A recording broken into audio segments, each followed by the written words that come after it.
going to learn about the measurement of the precipitation. Okay, so in the measurement of the precipitation, the first is your precipitation. Usually in our country, it is in the form of rainfall. So rainfall is the major form of precipitation. So more or less our main focus will be on rainfall measurement, and the rainfall measurement will be an estimation of your measurement of your precipitation. Okay, so the precipitation is usually expressed in terms of depth. Okay, so the certain centimeter of depth is given to you in your question. So the rainfall is usually expressed in terms of depth. Okay,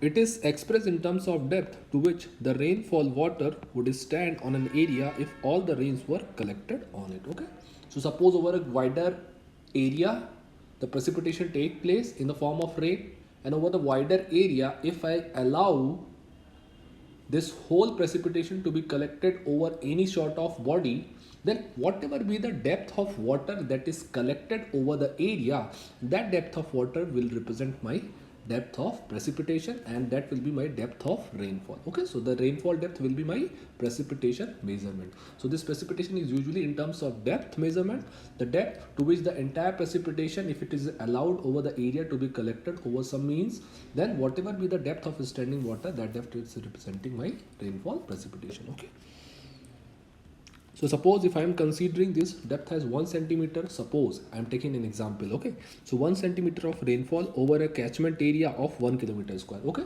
so catchment area is the whole area which is actually receiving my precipitation, or which is under the influence of my precipitation. So if I am assuming the area to be 1 kilometer square, and in the 1 kilometer square under the certain rainfall, the amount of precipitation or the amount of rainfall is standing depth of rainfall that I am getting as 1 centimeter, then what will be my total volume of rainfall? The volume of rainfall will be nothing but the area into depth. Okay, so area into depth, that have the dimension as volume, and that will be your total volume of rainfall. Okay, so the volume will be equal to, so this converting this 1 centimeter, this will be equal to 1 by 100 meter. 1 kilometer square will be 10 or to 6 meter square. So your volume will be equal to your depth multiplied by area. Okay, so on multiplying it, I am getting the volume for this centimeter rainfall over this kilometer square, 1 kilometer square area as 10 power to 4 meter cube. So this is how, if you are getting the result in the form of depth of centimeter of rainfall, and you need to calculate the whole volume of rainfall, then how you get? By just multiplying this depth of centimeter of rainfall multiplied by the catchment area. Okay,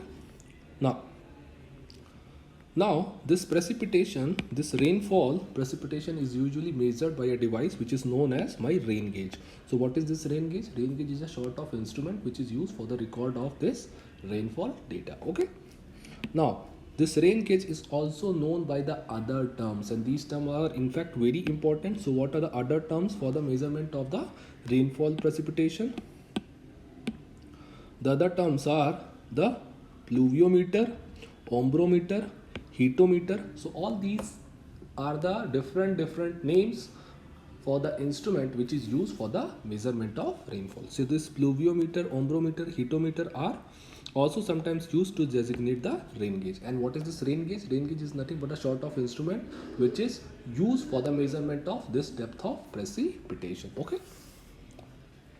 now here I have written what is this rain gauge. So the rain gauge is essentially consists of a cylindrical vessel assembly kept in an open space to collect the rain, and this rain, whatever be the amount of rain that is collected over this funnel, this depth of rain is actually calculated, and this depth is represented in terms of centimeter, and this depth will be your representation of your actual rainfall precipitation. Okay, so this is about the rain gauge. Now I am going to dictate what are the guidelines for setting up the rain gauge. Okay, so certain guidelines have been established. What are those guidelines? And whenever this rain gauge act as your measurement device, okay, so this meteorological department, we have a separate department known as Indian Meteorological Department, IMD, which looks into this weather forecasting and the weather prediction phenomena.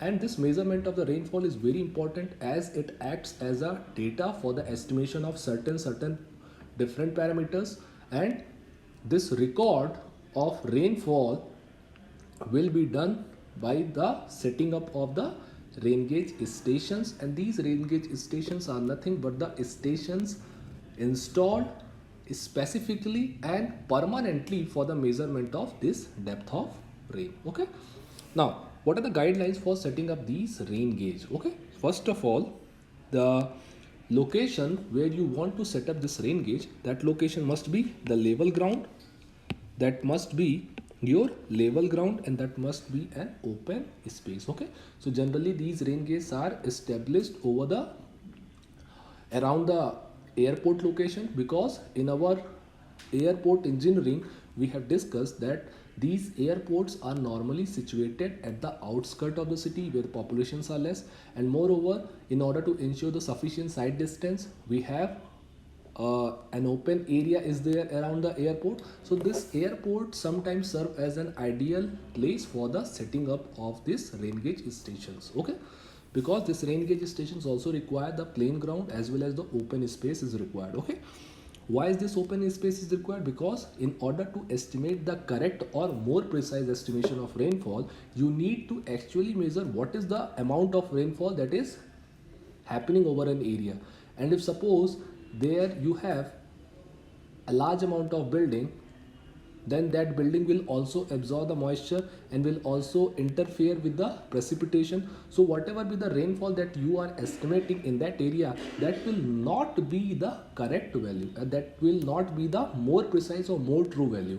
So in order to estimate the more precise, more correct value, we generally establish this rain gauge station over the wider area, and that too of the open space. Okay, the second is that your instrument, that is the rain gauge station, that instrument must be surrounded by an open fenced area of at least 5.5 meter across 5.5 meter. Okay, so whenever you are where you are establishing this rain gauge station, around both sides of this rain gauge station, your fencing must be done, and that fencing must be done over an area of 5.5 meter across 5.5 meter along both the side. Okay, so the square shape fencing should be done around the rain gauge station. Okay, so this fencing will prevent the interference of the external environment, external agencies. That external agency can be your animal or can be your any unauthorized person. Okay, so it will not allow the external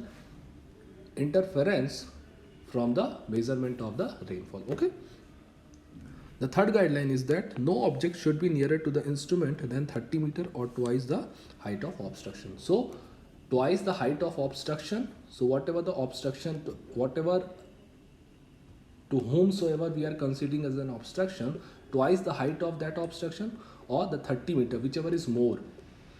Up to this distance, nothing should be present or no one should be allowed. Okay, so this is all about the guidelines for setting up the rain gauge station. Okay.